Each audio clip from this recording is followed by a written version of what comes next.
Dans la rue, dans le métro, dans les boîtes de nuit, dans les pubs même, il est présent quasiment partout.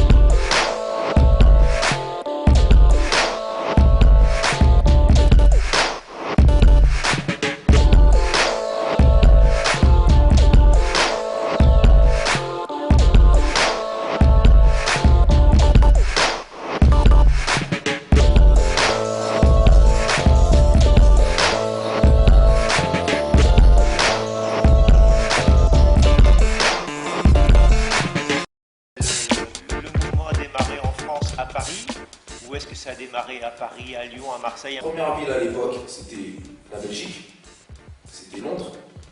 Après, c'était l'Allemagne, c'était pas Paris. Quand on parle de l'Europe, à l'époque, on parle déjà de ces villes-là, tu vois. Pour dire même la Zulu Nation, la première, elle a Bruxelles, tu vois. Pour te dire non, non. Quand je parle d'histoire de la France, ça parle de toute la France. Ça a été une émulation dans toute la France. Et c'est vrai qu'à Paris, il y avait beaucoup plus de soirées, et d'ailleurs les gens des provinces, ils venaient sur Paris pour prendre des informations et les ramener dans leur vie. Des jeunes qui font du hip-hop maintenant par rapport à vous, par exemple, quand vous voyez un groupe, on a vraiment l'impression que c'était un groupe, c'était une unité, et que maintenant ça se diffuse un peu partout. Enfin, on a l'impression qu'à l'époque vous connaissiez tous, et que maintenant le hip-hop c'est une mode en fait, et finalement on se connaît pas. Maintenant c'est vrai que c'est beaucoup de danseurs ne se connaissent. Voilà, faut soit faire un battle, et là si tu gagnes un prix, ben, tout le monde te connaît. c'est ça. Mais pour moi, dans le hip-hop, il y a deux courants. Il y a les cultureux et il y a les commerciaux. C'est aussi simple que ça. Quand tu es du côté culture, ben, tu connais tes fondamentaux et tu peux décrire tes donars, tu peux, etc. Tu peux transformer les choses toujours sur la base de tes fondamentaux. Et s'il n'y a pas de fondamentaux, donc c'est commercial. Donc au bout de 5 ans, on ne te voit plus. Je pense que toute cette expérience nous a permis justement de comprendre ce qui s'est passé. Aujourd'hui, ça nous permet aussi de nous dire, voilà, peut-être ne pas s'orienter de la même manière, parce que c'est une erreur, que de ne pas rester soudé, c'est une erreur. Peut-être l'idée, c'est de revenir à quelque chose de plus complémentaire. Alors, quelles danses sont vraiment hip-hop, mouvement hip-hop en fait? Est-ce qu'on a apporté plusieurs mouvements pour faire le hip-hop? Est-ce qu'il y a une danse qui est vraiment hip-hop C'est pas basé sur des mouvements de danse, sur des pas, sur des... Non. Ces valeurs-là, elles sont inscrites dans la Zulu Nation. Ils ont sorti 5 mots. Peace, Love, Unity and Having Fun. Voilà.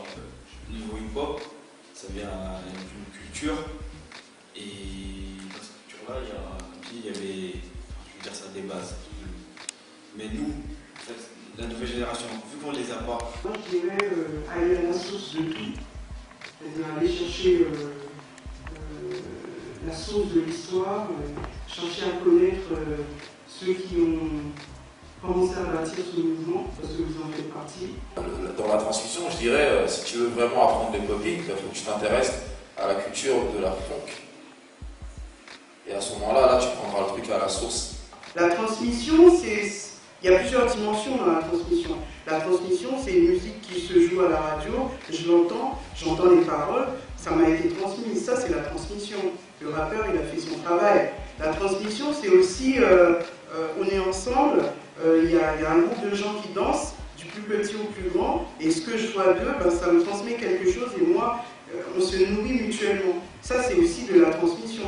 La transmission, c'est aussi être curieux, apprendre à connaître son histoire, et ben aussi pouvoir la raconter à d'autres. Par rapport aux femmes, en fait, est-ce que toi tu as vu les problèmes d'intégration des filles quand tu as commencé à danser hip-hop? En 90, quand je commençais, j'ai pas vraiment ressenti que les filles étaient vraiment rejetées, puisque dans le groupe où j'étais, ABS, il y avait des filles qui dansaient, donc on n'était pas trop. Il n'y avait pas trop de différence en fait. Ben, ça n'a pas toujours été comme ça. Voilà. Puis il y a des femmes qui se sont battues non seulement pour pouvoir défendre l'image et l'honneur de la femme, mais que la femme est aussi présente dans ce mouvement. Et du coup, ben, on va dire finalement qu'elles ont fait un bon boulot, parce que si vous ne le ressentez pas, et si on ne le ressent pas, ben, elles ont bien travaillé. Par exemple, je parle un peu personnellement, on a envie de devenir danseur pro, que ce soit hip-hop ou ailleurs.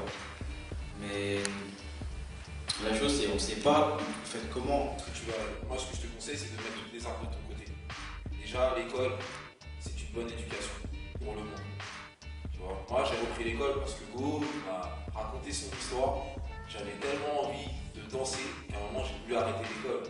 Il m'a fait comprendre par son histoire qu'il ne fallait pas que j'arrête. Il m'a pas dit. Qu'est-ce que tu sens? Moi, je voulais juste faire de la danse. J'ai repris mes études, j'étais en tournée grande de Louise. J'ai repris mes études, j'ai passé mon bac, je l'ai eu. Parce que j'en avais envie.